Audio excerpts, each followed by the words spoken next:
नमस्कार, good morning, Ram Ram दोस्तों। कैसे हो आप सभी लोग। मैं आशा करता हूँ आप सभी लोगों की होली अच्छे से मनी होगी।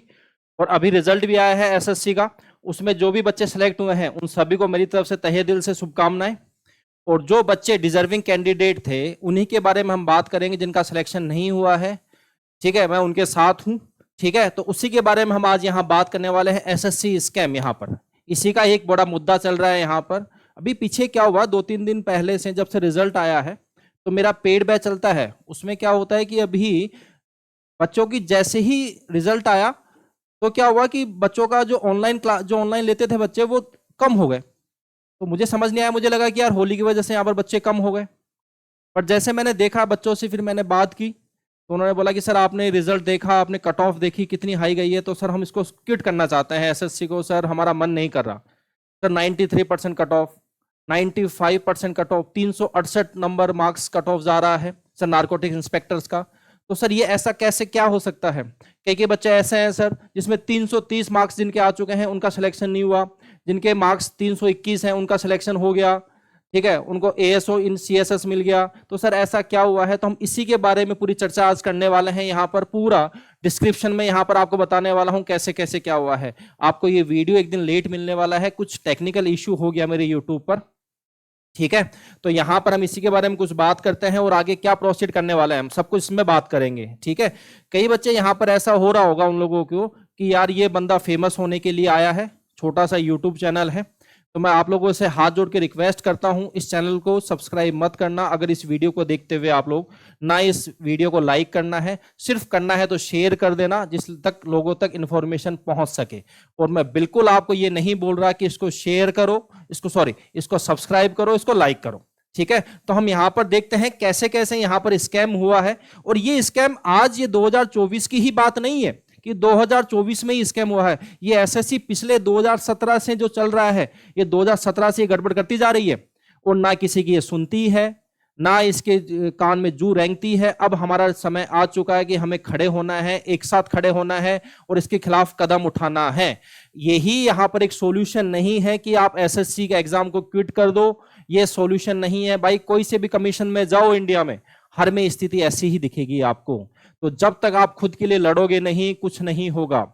एक कहावत है यहां पर कि युद्ध ही वीर का प्रमाण है, तो आपको प्रमाण देना ही पड़ेगा, खुद के लिए लड़ना पड़ेगा। हम लोग आपके साथ हैं, चाहे आप उसके लिए पैसों के वाइज ले लो, ठीक है, फाइनेंशियल ले लो, हम आपके साथ देंगे ना। मैं आपसे एक पैसा लूंगा। अगर कोई टीचर मेरे पास कॉल करता है तो मैं पूरा पूरा उनको सपोर्ट करूंगा, मेरे जितना मेरे साथ सपोर्ट होगा मैं पूरा सपोर्ट करूंगा।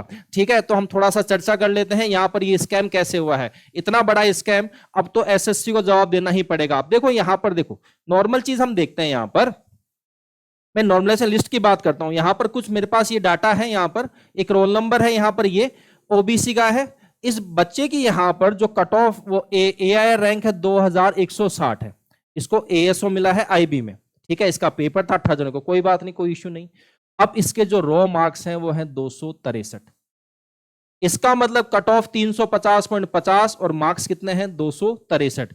इसका मतलब मोटा मोटा हम बात करें कि 350 यहां पर इसकी क्या है कट ऑफ है और 263 इसके मार्क्स हैं। तो यहां से आप खुद ये देखिए कि यहां पर कितने मार्क्स का यहां पर इसको डिफरेंस मिला है। 50 ये हो गया 7, ठीक है, और यहां से 14 8, 87.50 का। भाई इतना नॉर्मलाइजेशन, इतना ये कैसे हो सकता है। कोई बात नहीं, हो सकता है सर, ओबीसी है, कोई दिक्कत नहीं है। इस बच्चे के यहां पर 272 मार्क्स है, 18 जनवरी का पेपर है, इसको जीएसटी मिला है। इसके यहां पर कट ऑफ कितनी थी जीएसटी की 343.86। ठीक है, ये भी मोटा मोटा 85 के आसपास यहां पर डिफरेंस देखने को मिल रहा है। ठीक है, हम आगे और कुछ बात करते हैं। यहां पर देखिए, यहां पर इस बच्चे के 260 मार्क्स है, इसको क्या मिला है पीएएसए मिला है। कट ऑफ कितनी है 335.60। ठीक है, यहां पर इस बच्चे के कितनी रैंक है, यहां पर 1012 रैंक है, 288 मार्क्स है रॉ मार्क्स और 356 प्लस कट ऑफ। ठीक है, मतलब यहां पर 56 और 12 कितना 68 मार्क्स का यहां पर आपको डिफरेंस देखने को मिल रहा है नॉर्मलाइजेशन में। ठीक है, आगे देखो यहां पर कुछ, इस बच्चे के 299 मार्क्स हैं। ठीक है, इसको क्या मिला है एएसओ इन सीएसएस। ठीक है, और इस बच्चे की खासियत क्या है, ये ओबीसी में था। ठीक है, ये यूआर में सिलेक्ट हुआ है। ठीक है, ये यूआर में सेलेक्ट हुआ है भाई, जनरल से सेलेक्ट किया है, जनरल से इसने सीट ली है, 299 मार्क्स इसके यहां पर देखने को मिला है। ठीक है, यहां पर इसकी जो यहां पर जो रैंक बन रही थी स्टार्टिंग में रो मार्क्स से वो बन रही थी 32,000, बट इसकी मार्क्स यहां कितना दिखा रहा है 1730। ठीक है, आप देख सकते हो कितना फ्लक्चुएशन दिखा रहा है आपको। ठीक है, आगे देखते हैं यहां पर 311 मार्क्स। ठीक है, 20 जनवरी को ये पेपर हुआ था, इस बच्चे को एएसओ इन सीएसएस। अब इंपॉर्टेंट चीज क्या है, जिस बच्चे के 20 जनवरी को 325 मार्क्स आए हैं उसका लिस्ट में नाम नहीं है, और इस बच्चे का 311 वाले का एएसओ इन सीएसएस मिला है। 899 यहां पर इसकी रैंक देखने को मिली है। ठीक है, जिस बच्चे के यहां पर 337 मार्क्स, में आपको ये प्रूफ दिखाऊंगा अभी, 337 मार्क्स है, वो सिलेक्टेड नहीं है 20 जनवरी वाले पेपर में। ठीक है, आगे हम चलते हैं, यहां पर थोड़ा सा और आपको प्रूफ दिखाता हूं मैं। यहां पर देखो, यहां पर इस बच्चे का 20 जनवरी का 312 मार्क्स में इसको क्या मिला है, एएसओ इन सीएसएस। और मैंने क्या बोला आपको, 325 337 वाला के मार्क्स क्या हो रहा है, नॉट सेलेक्टेड। ठीक है, ये 20 जनवरी को यहां पर 313 वाला जो सिलेक्ट हुआ है एएसओ इन सीएसएस, और ये देखो यहां पर 325 वाला मार्क्स वाला 20 जनवरी को वो क्या है, नॉट सेलेक्टेड। भाई ये कैसे हो सकता है भाई, ये कैसे हो सकता है। कई बच्चों के मैसेज ये भी आए हैं यहां पर सर कि एक ही शिफ्ट में यहां पर ऐसा कैसे नॉर्मलाइज इन्होंने किया है कि एक ही शिफ्ट में यहां पर सवाल मान लो 2 गलत हैं। ठीक है, तो एक बच्चे के यहां पर 86 नंबर का फ्लक्चुएशन हो रहा है, एक ही बच्चे के 53 मार्क्स का फ्लक्चुएशन। भाई एक ही शिफ्ट में ऐसे कैसे हो सकता है, ऐसे कैसे पॉसिबल है। ठीक है, चलो अब थोड़ा सा और आगे चलते हैं। यहां पर एक बच्चे का यहां पर ये रोल नंबर है, ये वाला ओबीसी में 317 मार्क्स है 20 जनवरी को, इसको क्या मिला है, एएसओ इन सीएसएस। सर ये मेरा फ्रेंड है, इसके और मेरे की में बाद के 2 क्वेश्चंस का ही अंतर है, करेक्ट और इनकरेक्ट में। बाकी जो इनकरेक्ट इसके हैं वही मेरे भी हैं। फिर 328 होने के बावजूद कोई पोस्ट कैसे नहीं मिला, इसको 328 मार्क्स हैं भाई 20 जनवरी में, उसके 317, उसको पोस्ट मिली, किसको पोस्ट नहीं मिली। ठीक है, फिर आगे देखो, ऐसे ही ऐसे बहुत केसेस हैं इन्हें हुआ है, और हम जैसे का जिनका स्कोर 36 336 332 327 326, इन्हें कोई एक पोस्ट भी नहीं मिला सेम शिफ्ट में सेम कैटेगरी होने के बावजूद। अब इतना फ्लक्चुएशन कैसे हो सकता है, समझाइए सर। और एक यहां पर ये कोई मीना जी हैं, यहां पर इसका नाम काट रहा हूं कि 96 इंक्रीज हुआ है वेरीफाइड, 96 मार्क्स यहां पर नॉर्मलाइज इंक्रीज हुआ है। अब मुझे ये बात आप थोड़ा सा समझा दो, मुझे एसएससी से मैं ये पूछना चाहता हूं कि यहां पर एक ही शिफ्ट में एक बच्चे के 53 मार्क्स नॉर्मलाइज हुआ है और एक का 96, ये कैसे पॉसिबल है भाई। एक ही शिफ्ट का पेपर है, उसमें ऐसे कैसे फ्लक्चुएशन हो सकता है। इसने यहां पर लिखा है अभी अभी कल तक 120 बढ़ने का भी स्क्रीनशॉट मिलेगा, तो ये बहुत बड़ी बात है भाई। ठीक है, यहां पर यहां देखो, ये रहा 337 मार्क्स वाला बच्चा है, इसका यहां पर ये नोट सेलेक्टेड है बॉस, 337 मार्क्स हैं 20 जनवरी का पेपर, और ये भी नोट सेलेक्टेड दिखा रहा है। ऐसे कैसा पॉसिबल है, कुछ तो गड़बड़ हुई ही है। ठीक है, हम आगे चलते हैं यहां पर। ठीक है, यहां देखो, ये बच्चा बोल रहा है यहां पर कि सर इसके 299 मार्क्स हैं। ठीक है, इसके 299 मार्क्स हैं यहां पर, और ये सिलेक्टेड है किसमें, यहां पर एएसओ एंड सीएसएस। ठीक है, और सर मेरे यहां पर कितना है 299, और सर मेरे यहां पर 292 मार्क्स है और मेरा सिलेक्शन नहीं हुआ, मेरा लिस्ट में नाम नहीं है। सर ये कैसे पॉसिबल है, सेम शिफ्ट वाला। ठीक है, सिर्फ 5 से 6 मार्क्स का तो डिफरेंस है इस बच्चे में, इसका नाम तो कहीं ना कहीं आना चाहिए ना, वो तो इंस्पेक्टर बन गया और इसका कहीं नाम ही नहीं है लिस्ट में। चलो आगे देखते हैं कुछ प्रूफ। यहां पर ये तो पूरी लिस्ट है, यहां पर मैं आपको बता चुका हूं। यहां पर एक और यहां पर मुझे देखने को मेरा रिकॉर्ड मिला है, हमने जो दिया था, मैंने यहां पर पेपर सॉल्व करवाया था आपको मेंस का, आपको याद हो तो। ठीक है, दोनों शिफ्ट का पेपर मैंने सॉल्व कराया मैथ्स का। ठीक है, 18 जनवरी को पेपर हमने टफ माना था और 20 जनवरी को पेपर इजी माना था। रॉ मार्क्स इसके भी 331 मार्क्स हैं भाई, इसके भी 331 मार्क्स हैं। इजी वाले का एमईए में सिलेक्शन हो गया और इसका नॉट सिलेक्शन। ये कैसे पॉसिबल है भाई, ये कैसे पॉसिबल है। टफ वाले का तो सिलेक्शन होना चाहिए था, जो टफ पेपर होता है उसमें तो नॉर्मलाइजेशन बढ़ता है भाई। ठीक है, तो इसका कैसे सिलेक्शन हो सकता है, सेम मार्क्स हैं, ये 18 जनवरी का पेपर टफ वाला पेपर था, इसका नॉट सिलेक्टेड, उसका सिलेक्टेड, और ये एमईए में। ठीक है, जिसकी कट ऑफ कितनी थी आपकी, जिसकी कट ऑफ यहां पर 363 के आसपास कट ऑफ दी है इन्होंने, मतलब मोटा मोटा में 92% के अबाव कट ऑफ। ठीक है, चलो आगे चलते हैं।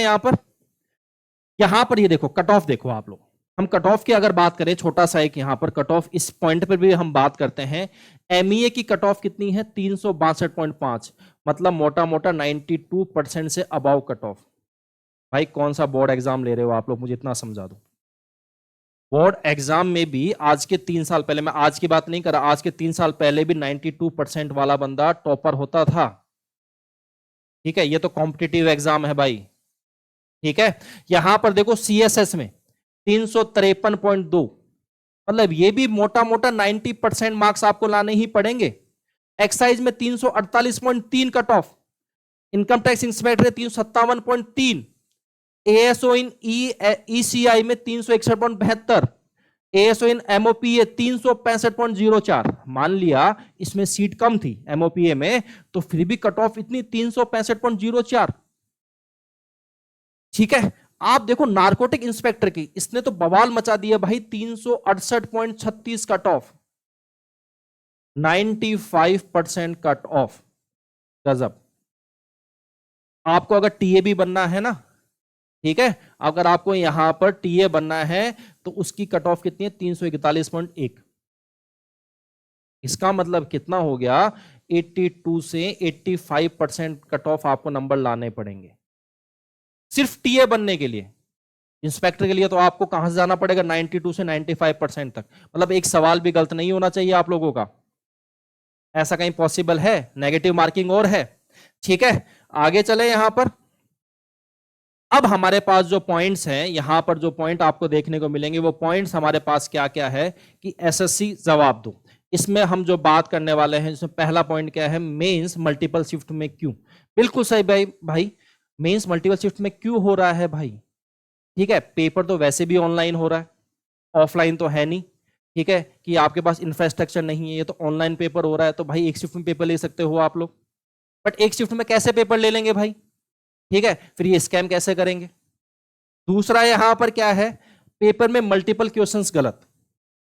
अरे भाई 30 सवाल बनाने होते हैं, वो भी आप लोगों से ठीक से नहीं बनते। ठीक है, मैथ्स के सिर्फ 30 सवाल बनाने होते हैं, रीजनिंग के 30 सवाल बनाने होते हैं, वो भी आप लोगों से सही नहीं बनते। हर शिफ्ट में 2 से 3 सवाल आप लोग गलत डालते हो, क्योंकि आपको 100 रुपए रेज करना होता है क्वेश्चन का। अरे सीधा सीधा ऐसे पैसे ही कमाना है तो सबसे अच्छा तरीका क्या है कि 500 रुपए कर दो फॉर्म की फीस। हाँ या ना? आपको जो यहां पैसा कमाना है 100 रुपए बच्चे से, तो 500 रुपए फीस कर दो ना, बच्चा तो 500 रुपए फीस दे देगा। पर ट्रांसपेरेंस तो रखो कुछ ना कुछ।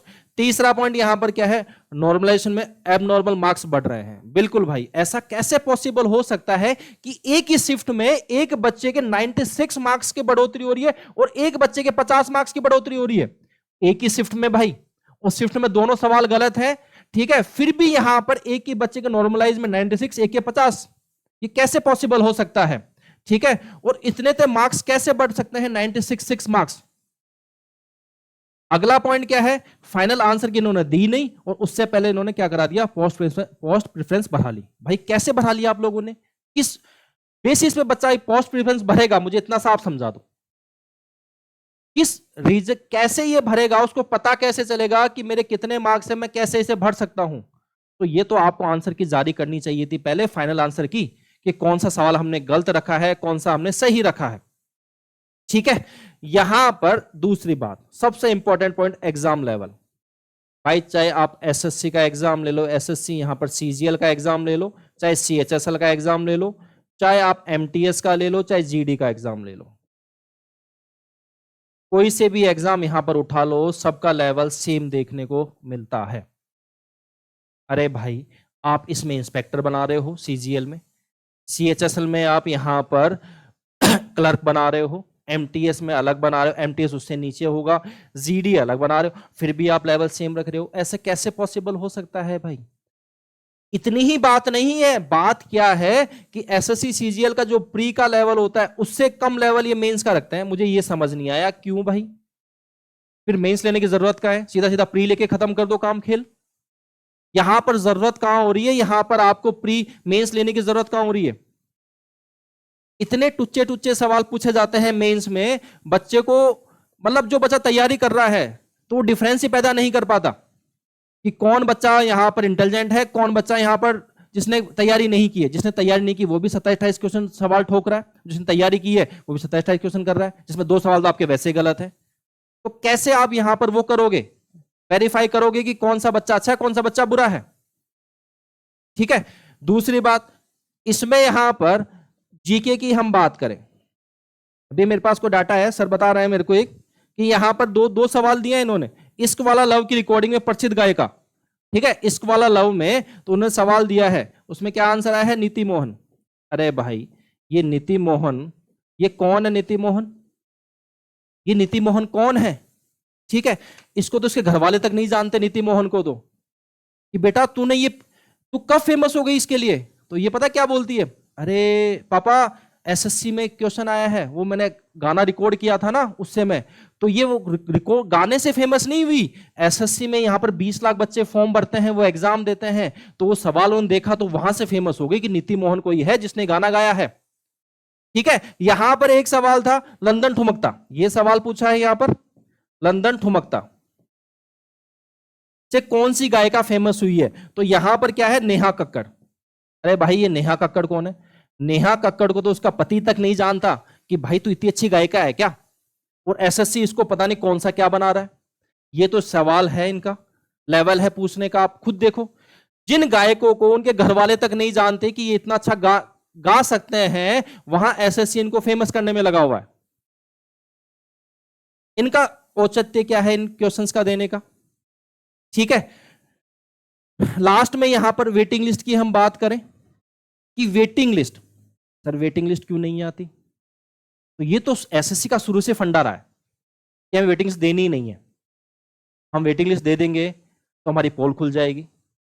ठीक है, जितनी सीट्स ये देते हैं उससे ज्यादा सिलेक्टेड बच्चे इनका एग्जाम देते हैं, वो सिलेक्टेड होते हैं, तो ये वेटिंग लिस्ट देते नहीं है, इनकी पोल खुल जाएगी। ठीक है, एक और गड़बड़ भाई, एग्जाम सेंटर।